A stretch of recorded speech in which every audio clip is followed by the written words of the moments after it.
Bonjour à tous, c'est Toy Slayer. Aujourd'hui on se retrouve pour une nouvelle review de figurines.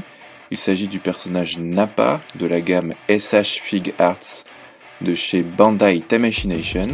Donc Nappa, vous le connaissez peut-être, il fait partie de la série DBZ. Donc ça fait partie de l'arc des Saiyans, juste avant l'arc Namek, lorsqu'il débarque avec Vegeta sur la planète Terre. Un personnage très charismatique qui a donné pas mal de fil à retordre à certains persos de la Team Z.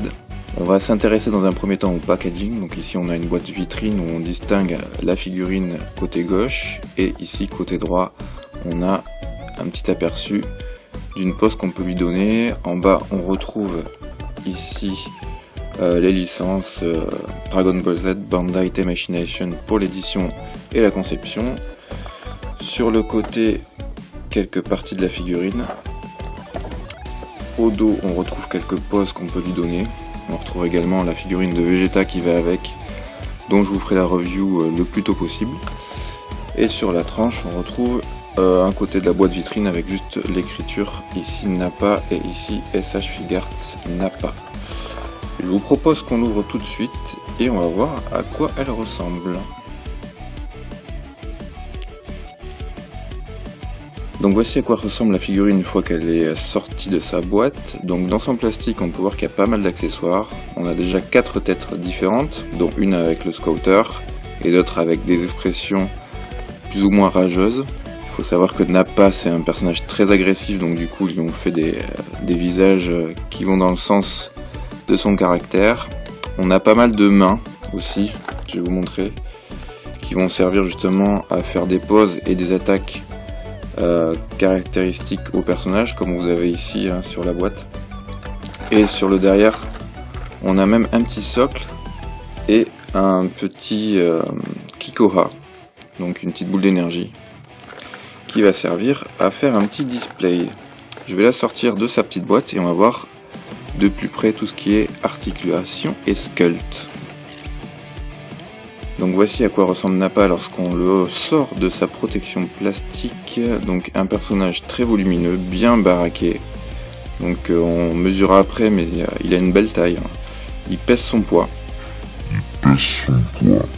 Donc au niveau articulation, c'est une SH Figuarts, donc évidemment pas mal de possibilités. La tête qui peut pivoter à 360 sur un joint circulaire. Pour le bras, on va être un peu gêné par les épaulettes, mais pas de souci, elles peuvent se lever vers le haut, donc du coup, vous pouvez ajuster la pose des bras. Articulation classique au niveau du coude, c'est même une double articulation. Pour le poignet, on peut tourner à 360. Pareil, double articulation au niveau des genoux, au niveau des cuisses. Vous voyez que l'armure, ils ont la bonne idée de faire des articulations au niveau de la base de son armure pour éviter justement que ça gêne lorsque vous faites des poses avec les jambes plus ou moins écartées. Vous avez aussi la pointe des pieds que vous pouvez légèrement soulever. Donc au niveau articulation, comme d'hab avec les SH Figuarts, c'est du tout bon. Au niveau du sculpte, on reconnaît très bien Nappa, franchement, on connaît son style très baraque. Le visage de Nappa est très bien fait, comme vous pouvez le voir. Je sais pas si ça se verra à la caméra, mais ils ont fait des petits aplats de couleurs pour les ombrages. Donc pour la couleur chair, ils ont mis un espèce de beige qui tire vers le rose foncé, mais je pense que ça ne verra pas trop à la caméra. Mais sachez qu'en tout cas il y a des petites nuances de couleurs. Il y a même quelques petites veines qui se voient à peine sur les muscles ici. Sur certains visages vous avez aussi des veines sur le front. Donc vraiment une très belle figurine. Je vais la poser, on va la mesurer et ensuite j'essaierai de lui donner une pose pour voir ce que ça donne une fois qu'elle est en action. Voilà, j'ai mis Nappa debout, on va pouvoir le mesurer. Donc comme je vous ai dit, c'est une belle bête, hein. Il mesure pas loin de... Ouais, on est dans les 18 cm, hein, ce qui est pas mal pour une SH Figuarts. D'habitude en moyenne ça mesure dans les 15. Et vous voyez en largeur, hein, c'est quand il a les bras légèrement écartés. Comme vous pouvez le voir, c'est une figurine bien massive.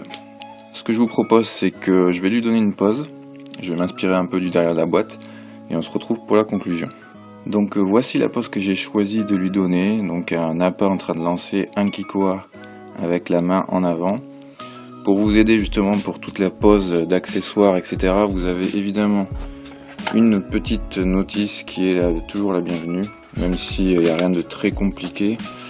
Vous voyez là, vous avez la notice pour justement le Kikoha avec un stand. et un socle. C'est justement transparent pour que vous puissiez mettre en scène votre figurine dans les meilleures conditions. Et ce qui est génial, c'est qu'avec les SH Figuart, vous avez toujours plein d'articulations qui vous permettent de changer régulièrement la pose de votre figurine quand vous en avez marre de la voir exposée toujours de la même manière. Donc c'est une figurine qui est sortie fin 2017.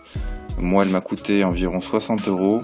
Donc si vous voulez vous la procurer, n'hésitez pas, parce que j'ai bien peur que, comme beaucoup de figurines de cette série, les prix augmentent avec le temps. En tout cas, vraiment, je vous la recommande. C'est une très belle figurine de Nappa. Cela change un peu des figurines habituelles que l'on a dans la gamme DBZ. Donc vraiment, c'est du tout bon. Moi, je vous dis à très bientôt pour une nouvelle review de figurines. N'hésitez pas sous la vidéo à me laisser un petit commentaire pour me dire ce que vous avez pensé de cette figurine.